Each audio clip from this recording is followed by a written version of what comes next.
Hi everyone, welcome to my channel Dhanraj lessons.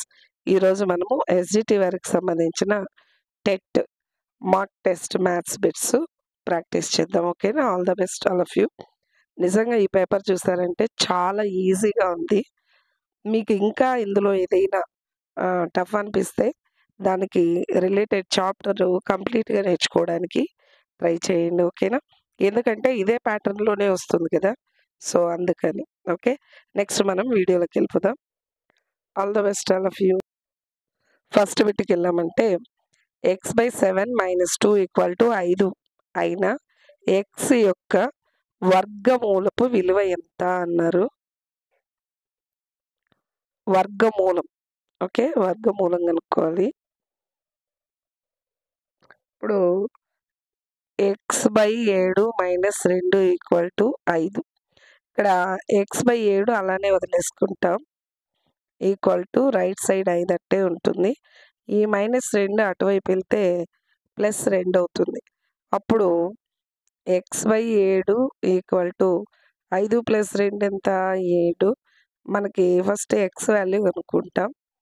ఈ హారంలో ఉండే 7 అటువైపు వెళ్ళింది అనుకోండి, 7 × 7 = 7 స్క్వేర్ రాసుకోవచ్చు కదా, 7 స్క్వేర్ అని. దీనికి వర్గమూలం కనుక్కోవాలి. x యొక్క వర్గమూలం అంటే దీనికి రూట్, దీనికి రూట్. అప్పుడు ఈ స్క్వేర్కి రూట్కి క్యాన్సిల్ అయిపోతే 7 అనేది దీని ఆన్సర్ అవుతుంది. Okay, B. నెక్స్ట్ బిట్ చూస్తే ఒకని ఆ నెల జీతంలో 3/4 వంతు 6,000 అయినా అతని నెల జీతం ఎంత అన్నారు. ఇతని నెల జీతం ఎంతో ఇవ్వలేదు, దాన్ని ఎక్స్ అనుకుంటాం. ఇందులో 3/4 వంతు 6,000 అయితే ఆయనే నెల జీతం ఎంత అన్నారంటే మనం ఎక్స్ కనుక్కుంటే నెల జీతం ఎంతో తెలుస్తుంది. ఈ ఎక్స్ని అలానే పెట్టుకొని రైట్ సైడ్ ఉండే 6,000 అలానే ఉంటుంది. ఈ భిన్నాన్ని కుడివైపుకు పంపిస్తే లవం హారంగా, హారం లవంగా మారుతుంది. 4/3. లేదు అంటే ఇక్కడ భాగించే 4ని కుడివైపు పంపిస్తే గుణిస్తుంది, ఇక్కడ గుణించే 3ని కుడివైపు పంపిస్తే భాగిస్తుంది. ఇప్పుడు రెండింటిని క్యాన్సిల్ చేస్తాం లవహారాలని. చూడండి, ఇక్కడ 3 1ల, ఇక్కడ 3 2ల 6, 3 0 0, 3 0 0, 3 0 0 అంటే 2000 × 4 వచ్చింది. 4 2ల 8, 8,000 అనమాట. అతని జీతం ఎంత? 8,000. Option A. ఇక్కడ 2/5కి గుణకార తస్తమాంసం ఎంత అన్నారు. గుణకార తస్తమాంసం అంటే 1. ఓకే, దీనికి ఆప్షన్ బి వస్తుంది. కొన్నిసార్లు సంకలన తస్తమాంసం అన్నప్పుడు 0 వస్తుంది. ఇక్కడ గుణకార తస్తమాంసం అంటే 1. ఓకే, గుణకార తస్తమాంసం అంటే ఏమంటే ఏ నంబర్ని ఏ నంబర్తో గుణిస్తే సేమ్ అదే నంబర్ వస్తుంది, అది ఈ క్వశ్చన్ అర్థము. దీన్ని సేమ్ అదే రావాలంటే 1తో గుణించుకోవాలి. సో గుణకార తస్తమాంసం ఏది వస్తుందంటే 1, బి. నెక్స్ట్ బిట్ చూస్తే x = 1, y = 2 అయితే 2x - 3y + 1 దీని విలువ ఎంత అని అన్నారు. దీనికి మనం ఏం చేస్తాము, x ప్లేస్లో 1 రాసుకుంటాం, y ప్లేస్లో 2 రాస్తాం. ఓకేనా? 2x అంటే 2 × x బదులు 1 మైనస్ 3y అంటే 3 × y అంటే 2 ప్లస్ 1. 2 1ల 2 minus 3 2ల 6 plus 1. ఇది 2 ప్లస్ వాల్యూలు యాడ్ చేసుకుంటే 3 మైనస్ 6 అంటే -6లో నుంచి 3 తీసేస్తే -3 మిగులుతుంది. ఓకే, ఏ. ఇక్కడ ఏ వాల్యూ 2, బి వాల్యూ 3 అయితే b/b - a/a అన్నారు. b/b అంటే b అంటే 3, పవర్ b అంటే 3 మైనస్ a/a అంటే 2 స్క్వేర్. ఓకే, 3ని 3 సార్లు గుణించుకోవాలి. 3 × 9, 9 × 27. 2ని 2 సార్లు గుణించుకోవాలి. 2 2ల 20, 2 2ల 4 అంటే 27లో నుంచి 4 తీసేసామంటే 23, బి. నెక్స్ట్ బిట్ చూస్తే 2 అకర్ణీయ సంఖ్యలు మొత్తం -8 అందులో -15/7 ఒకటి ఫస్ట్ నెంబర్ అదైతే రెండవ సంఖ్య ఏది అని అన్నారు. ఓకేనా? ఇప్పుడు 2 అకర్ణీయ సంఖ్యల మొత్తం -8 అన్నారు. రెండవది మనకు తెలీదు కాబట్టి ఎక్స్ అనుకుంటాము. ప్లస్ -15/7 ఈ రెండిటిని యాడ్ చేస్తే -8 వస్తుందన్నారు కదా! ఇప్పుడు మనం ఏం కనుక్కోవాలి? ఎక్స్ కనుక్కోవాలి. రెండవ సంఖ్యని కనుక్కోవాలి. సో, మనం ఏం చేస్తాం? దీన్ని అటువైపు పంపిస్తే ఈ -15/7 అనేది కుడివైపు వెళ్తే +15/7 వస్తుంది. ఓకే? ఇక్కడ రాసుకుంటున్నా. ఎక్స్ ఈక్వల్ టు ఇక్కడ -8 ఇది -15/7 అనేది +15/7 వస్తుంది. ఇక్కడ క్రాస్ మల్టిప్లికేషన్ చేస్తాం. ఓకే? -8 × 7 ప్లస్ 15 × 1/1 × 7. ఓకే? ఇక్కడ 7 × 56 కదా! -56 ఇక్కడ ప్లస్ 15 15/7 56లో నుంచి 15 తీసేయాలి. ఇక్కడ మైనస్ ఉంది, ప్లస్ ఉంది కాబట్టి 56లో నుంచి 15 తీసేస్తే 1 4 41 అంటే ఇది మైనస్ కదా! సో, -41/7 అంతే. ఇదేది క్యాన్సిల్ పోదు కాబట్టి ఇదే లాస్ట్. -41/7 బి. ఇక్కడ ఒక హెలికాప్టర్ ఒక గంటలో 600 కిలోమీటర్లు ప్రయాణిస్తే అది 4 గంటల్లో ప్రయాణించగల దూరం ఎంత? ఇది మీటర్లో కనుక్కోవాలి. ఇక్కడ కిలోమీటర్లో ఇచ్చారు. ఓకేనా? ఇప్పుడు ఒక గంటలో ఎంత దూరం వెళ్తుంది?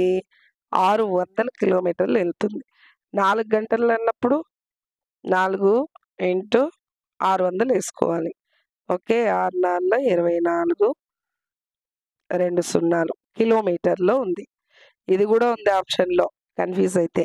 కానీ ఇక్కడ ఏం చెప్పారు? మీటర్లు అన్నారు కాబట్టి 1 కిలోమీటర్‌కి మనకు తెలుసు 1000 మీటర్లు అని. ఓకే? ఈ కిలోమీటర్ బదులు మనము ఇంటూ 1000 మీటర్లు వేసుకుంటే సరిపోతుంది.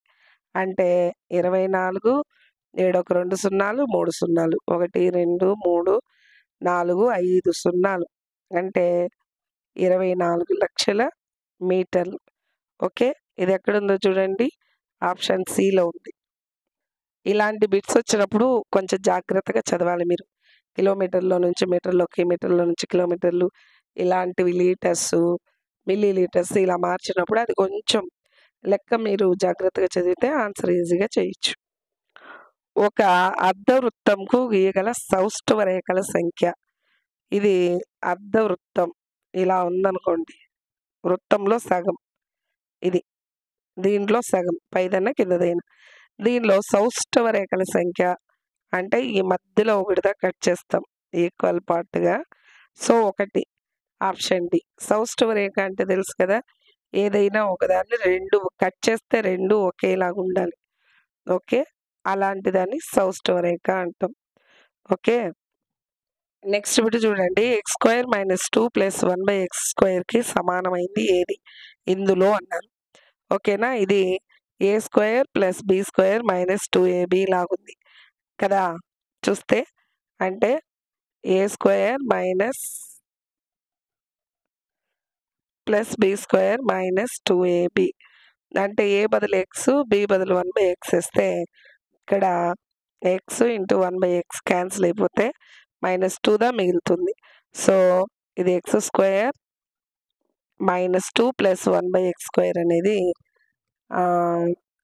x - 1/x² లాగుంది. సో, దీన్ని 2 టైమ్స్ ఎక్కడ రాసుండారో అదే దాని ఆన్సర్. ఓకే? సి.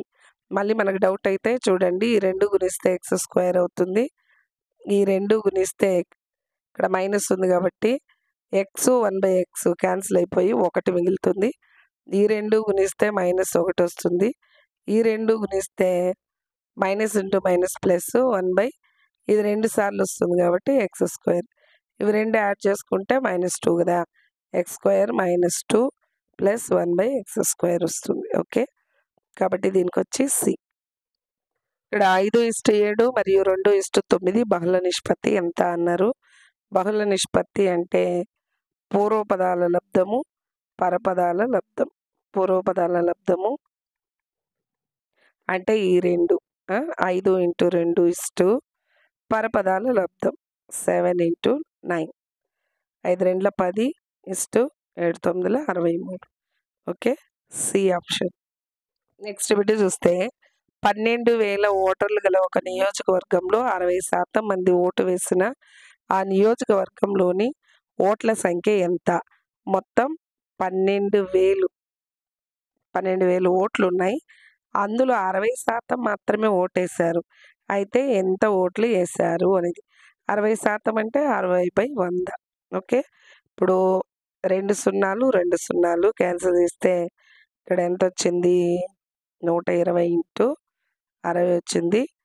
12 6 72, 2 సున్నాలు 7,200. Okay, C. 2 పూర్ణ సంఖ్యల మొత్తం -300.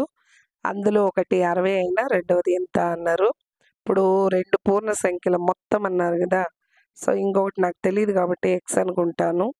అందులో ఒకటి ఇచ్చారు కదా +60, రెండోది నాకు తెలియదు కాబట్టి ఎక్స్ అనుకున్నాను. ఈ రెండిటి మొత్తము -300. ఓకే, ఇప్పుడు ఎక్స్ మాత్రం అలానే పెట్టుకొని ఈ +60ని అటువైపు పంపిస్తే -60 అవుతుంది.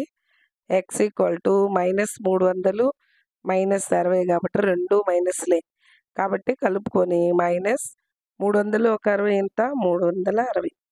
Okay, D option. మొదటి 5 సరి సంఖ్యల అంక మధ్యమం ఎంత? అంక మధ్యమం అంటే సగటు.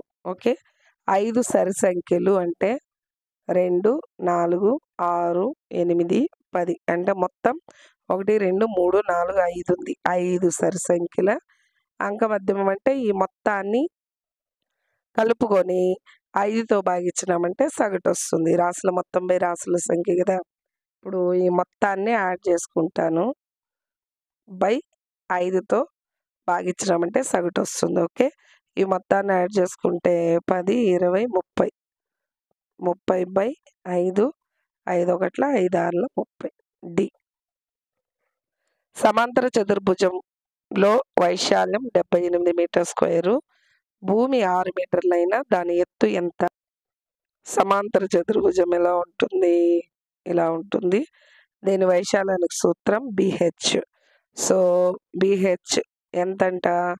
78 మీటర్ స్క్వేరు. ఇందులో భూమి ఇచ్చారు 6 కదా. 6 ఇంటూ H ఈక్వల్ టు 78. ఇక్కడ ఎత్తు కనుక్కోవాలి, హెచ్ కనుక్కోవాలి. సో హెచ్ మాత్రం అక్కడే పెట్టుకొని ఈ 6 గుణించి 6ని అటువైపు పంపిస్తే భాగిస్తుంది. ఇప్పుడు లవహారాలు 2 ఒకే ఏకంతో పోయేది క్యాన్సిల్ చేస్తాం. ఓకేనా. 6 1 ఇక్కడ 6 1 6, 1 మిగులుతుంది కదా 18, 6 3 18 అంటే 13. ఎత్తు ఎంత అంటే 13. Option B. ఎంత ఈజీగా ఉన్నాయి చూడండి బిట్స్, చాలా ఈజీగా ఉన్నాయి. కొంచెం మీరు ఇంట్రెస్ట్గా మ్యాథ్స్ ప్రాక్టీస్ చేస్తే నాన్ మ్యాథ్స్ వాళ్ళు కూడా అవుట్ ఆఫ్ తెచ్చుకోవచ్చు. ఓకే, ఇక్కడ చూడండి 3x డిగ్రీలు మరియు 6x డిగ్రీలు పూరక కోణాలైన ఎక్స్ యొక్క విలువ ఎంత అన్నారు. పూరక కోణాలు అంటే ఏం లేదు, 2 కోణాలు మొత్తం 90 డిగ్రీలు అయితే వాటిని పూరక కోణాలు అంటారు. ఇక్కడ ఈ మొత్తము 90 డిగ్రీలకు సమానం చేస్తాం. 3x + 6x = 90 degrees. 3 1 6 9x = 90. ఇక్కడ 2 పక్కల ఏం చేస్తాను? 9 ఎక్కంతో 9 1 9 10 90. So x = 10.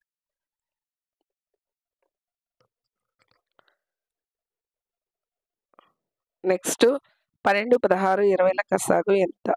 12 16 20 రెండో ఎక్కంతో చేస్తున్నా. 2 6 12, 2 8 16, 2 10 20. 2తో 2 3 6, 2 4 8, 2 5 10. ఇంకా ఇది వేరే ఏది కూడా కామన్గా ఏ ఎక్కంతోనూ పోదు. ఇప్పుడు ఇవన్నీ గుణించుకునేస్తాము. ఓకేనా. ఇప్పుడు 2 2 4, 4 3 12, 12 5ల 60, 6 నెలల 24, 240. ఓకే. ఏ ఇవి మొత్తాన్ని గుణించుకుంటే చాలు. 2 into 2 into 3 into 4 into 5. Okay. 5 4 20, 23 60, 62 120, 122 240. Okay. ఏ నెక్స్ట్ బిట్టు 2 సంఖ్యల లబ్ధము 1296. వాటిలో మొదటి సంఖ్య రెండవ సంఖ్యకు 16 రెట్లు అయిన రెండవ సంఖ్య ఎంత అన్నారు. ఇక్కడ ఏం చెప్పారు, మొదటి సంఖ్య రెండవ సంఖ్యకు 16 రెట్లు. సో రెండవ సంఖ్యని ఎక్స్ అనుకుంటే మొదటి సంఖ్య 16 రెట్లు కదా దీనికి. 16 ఎక్స్ ఇది రెండవ సంఖ్య.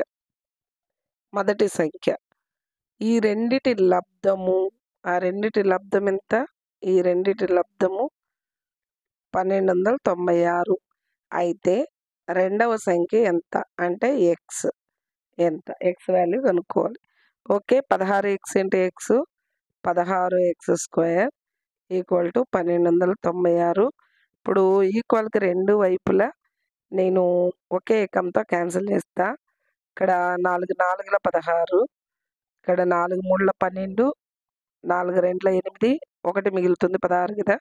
4 4ల 16. మళ్ళీ ఇక్కడ రెండు వైపులా 4 1ల 4 8ల 32, 4 1ల 4. అంటే x² వాల్యూ ఎంత వచ్చింది, 81 వచ్చింది. ఓకే. 81ని 9 9ల 81 కదా, 9² రాసుకుంటాను. x². రెండు వైపులా స్క్వేర్లు క్యాన్సిల్ అయిపోతే ఎక్స్ వాల్యూ 9 వచ్చింది. ఇదే రెండవ సంఖ్య. ఓకే. Option D. అర్థమైంది కదా. చూడండి, రెండోది మనకు తెలియదు. ఫస్ట్ది 16x, రెండోది ఎక్స్ అనుకున్నాం. ఫస్ట్ది 16 రెట్లు అన్నారు కాబట్టి ఇది 1296కి ఈక్వల్. ఇక్కడ 16 ఎక్కంతో క్యాన్సిల్ చేస్తే 81 వచ్చింది. X into X x². 81ని 9² రాసుకోవచ్చు కదా. So x² equal to 9². Square cancel అయిపోతే 9. Okay. Option D. Next bit చూడండి, 190 గ్రాములని కిలోగ్రాముల్లోకి వ్యక్తపరచండి అని చెప్పారు. ఇక్కడ మనకి 1 కిలోగ్రామ్కి 1000 గ్రాములు కదా. ఇప్పుడు నేను మార్చాలన్నప్పుడు గ్రాములు బదులుగా ఏం చేస్తామంటే ఇక్కడ చూడండి, గ్రాములు మాత్రం పెట్టుకొని ఈ 1000ని ఇటువైపు పంపించామనుకోండి, 1/1000 కిలోగ్రాములు ఈక్వల్ టు 1 గ్రామ్. ఓకే. ఇక్కడ 1000 అంటే 1 కిలోగ్రామ్కి 1000 గ్రాములు కదా. మనకు గ్రాములు మాత్రమే కావాల్సింది. దాని పక్క నుండి నెంబర్ని ఇట్లా పంపిస్తే ఇక్కడ గుణించేది ఇక్కడ భాగిస్తుంది. సో ఈ 1 గ్రామ్ బదులు కిలోగ్రాములోకి మార్చాలంటే 1/1000. అంటే దీన్ని 190ని 1000తో భాగించినామంటే ఇది కిలోగ్రాములోకి మారుతుంది. ఓకేనా. ఇప్పుడు ఇక్కడ 3 సున్నాలు ఉంది కాబట్టి పైన లవంలో 3 స్థానాలకు ముందు పాయింట్ వస్తుంది. ఇది క్యాన్సిల్ అయిపోయి ఇక్కడ నుంచి 1 2 3, ఇక్కడ 3 సున్నాలు ఉంటే కుడివైపు నుంచి ఎడమికి 3 స్థానాలకు ముందు పాయింట్ వస్తుంది. అంటే దీని వాల్యూ ఎంత అంటే 0.190. ఓకే. ఏ నెక్స్ట్ బిట్ చూస్తే, ఒక త్రిభుజంలో 2 భుజాలు ఇచ్చారు మరియు దాని చుట్టుకొలత ఇచ్చారు. అయినా మూడవ భుజం ఎంత. త్రిభుజంలో 3 భుజాలే ఉండేది కదా, అందులో 2 ఇచ్చారు. 12 14 అయితే మూడోది మనకు తెలియదు. ఈ 3 కలుపుకుంటే 36కి సమానం. అయితే ఇది ఎక్స్, మూడవ భుజం ఎక్స్ ఎంత అంటే ఎక్స్ ప్లస్ ఇది 2 కలుపుకుంటే ఎంత 26. ఇది దేనికి సమానం, 36కి సమానం. ఎక్స్ మాత్రం పెట్టుకొని 26 అటువైపు పంపిస్తే ప్లస్ 26 అటువైపు వెళ్తే మైనస్ 26 అవుతుంది. 36లో 26 పోతే 10 కదా, 10. సి. చాలా ఈజీగా ఉంది పేపర్. ఒక చతురస్ర వైశాల్యము 1849 సెంటీమీటర్ స్క్వేర్ అయిన చుట్టూ కొలత ఎంత అన్నారు. చతురస్రంలో 4 భుజాలు కూడా సమానంగా ఉంటుంది. వైశాల్యానికి సూత్రం వచ్చి భుజము స్క్వేర్ ఏ స్క్వేర్ చుట్టుకొలతకి 4 భుజాలు సమానం కాబట్టి 4 ఇంటూ భుజం అంటే 4a. ఇప్పుడు ఇక్కడ వైశాల్యం ఇచ్చారు. అంటే భుజం స్క్వేర్ అంటే ఏ స్క్వేర్ వాల్యూ ఇచ్చారు 1849 అని. మనం ఏం కనుక్కోవాలి? చుట్టుకొలత అంటే 4a కనుక్కోవాలి. దీనికి వర్గమూలము భాగాహార పద్ధతిలో కనుక్కుందాం. కసాగు మెథడ్లో కష్టం కాబట్టి. ఇక్కడ చూడండి, ఈ 18 దగ్గరలో ఏది వస్తుంది స్క్వేర్ అనుకుంటే, ఇప్పుడు ఇక్కడ 4 తీసుకున్నాం అనుకోండి, 4 4 16 అవుతుంది. ఇక్కడ వచ్చి 18 16 పోతే 2, ఆ తర్వాత ఈ 2 నెంబర్లు కిందికి తెచ్చుకోవాలి. ఈ 4 డబుల్ అవుతుంది భాగాహార పద్ధతిలో వర్గమూలం కనుక్కోవడానికి. ఇక్కడ స్క్వేర్ ఉంది కదా, దానికి వర్గమూలం కనుక్కోవడానికి. దీనికి డబుల్ అంటే 4 2 8 అవుతుంది. ఇక్కడ లాస్ట్లో 3 ఉంది కాబట్టి 3 3 9 వస్తుంది కదా, 3 3 9, 8 3 24. సో 249 నుంచి 249 పోతే 0. ఇది దీని యొక్క వర్గమూలం. ఓకే, ఇప్పుడు ఏ స్క్వేర్ వాల్యూ ఎంత అంటే 43 స్క్వేర్. ఓకే, రెండు వైపులా స్క్వేర్లు క్యాన్సిల్ అయిపోతే ఏ వాల్యూ 43 వచ్చింది. ఇది వచ్చి ఏ వాల్యూ. మళ్ళీ ఇక్కడ ఏం చెప్పారు? చుట్టుకొలత కదా చెప్పారు. చుట్టుకొలత అంటే 4a అంటే 43ని 4తో గుణించుకుంటే చాలు. 4 3 12, 4 16, ఇది ఒకటి 17, 172. ఓకేనా? ఇది చూడండి, చతురస్ర వైశాల్యం ఏ స్క్వేర్ వాల్యూ 1849 అయింది. చుట్టుకొలత అంటే 4a కనుక్కోవాలి. ఓకేనా? ఇప్పుడు ఏ కనుక్కొని తర్వాత 4a కనుక్కుంటే సరిపోతుంది. ఏ కనుక్కోవాలంటే దీన్ని భాగాహార పద్ధతిలో 1849 కదా, వర్గమూలం కనుక్కుంటున్నా. ఇక్కడ 4తో 4 4 16, 18 16 పోతే 2, ఈ 49 కిందికి తీసుకుంటా. ఈ 4 అనేది డబుల్ అవుతుంది, 4 2 8. ఇక్కడ లాస్ట్లో 9 ఉంది కాబట్టి 3 3 9 వస్తుంది కదా. సో 3తో గుణించినామంటే 3 3 9, 8 3 24 పోతే ఇది 43. ఈ 43 ఏమి? ఏ స్క్వేర్ ఈక్వల్ టు 43 స్క్వేర్. రెండు వైపులా స్క్వేర్ క్యాన్సిల్ అయిపోతే ఏ వాల్యూ 43 వచ్చింది. ఇక్కడ చుట్టుకొలత 4a కదా అడిగారు. సో 4 ఇంటూ ఏ ఎంత? 43. ఇది గుణించినామంటే 4 3 12, 4 4 16, ఇది ఒకటి 17, 172. C option. నెక్స్ట్ బిట్ చూస్తే x⁴, y⁴ minus 2xy plus 5/5 సమాసం యొక్క పరిమాణం ఎంత అన్నారు. పరిమాణం అంటే ఏమి లేదు, ఇక్కడ చరరాశులు ఉన్నాయి కదా, అంటే ఎక్స్ వై జెడ్ ఇలా ఉంటుంది కదా, దీని పవర్లో ఏదైతే ఎక్కువగా ఉంటుందో అదే దాని యొక్క పరిమాణం. ఇక్కడ 4 3 ఉంది. సో మొత్తం ఎంత వస్తుంది? 7 దీని పరిమాణము. ఇక్కడ x⁴1, y⁴1 ఇవి రెండు యాడ్ చేసుకుంటే 2. దీనిలో పవర్లో 5 ఉంది. సో ఇందులో ఏది పెద్దదో అదే దాని యొక్క పరిమాణం. 7 అనేది పెద్దది కదా, సో ఇదే దీని యొక్క పరిమాణం బి. నెక్స్ట్ బిట్ చూడండి, ట్రయాంగిల్ ఏబిసిలో యాంగిల్ ఏ ఈక్వల్ టు 30 డిగ్రీలు, బి ఈక్వల్ టు 50 డిగ్రీలు అయిన సి ఎంత? మనకు తెలుసు త్రిభుజంలో 3 కోణాల మొత్తం కూడా ఎంత? 180 డిగ్రీలు కదా. అందులో 2 కోణాలు ఎంత? ఇక్కడ 30, ఒక 50, 80. మూడోది ఎంత ఉంటుంది? 180లో నుంచి 80 తీసేసామంటే 100. So A. ట్రయాంగిల్ ఏబిసిలో AB equal to BC equal to CA అయినా త్రిభుజం ఒక డాష్ అన్నారు. అంటే ఇక్కడ ఏం చెప్పారు? ఏబి ఎంత ఉందో బీసీ సిఏ అంతే.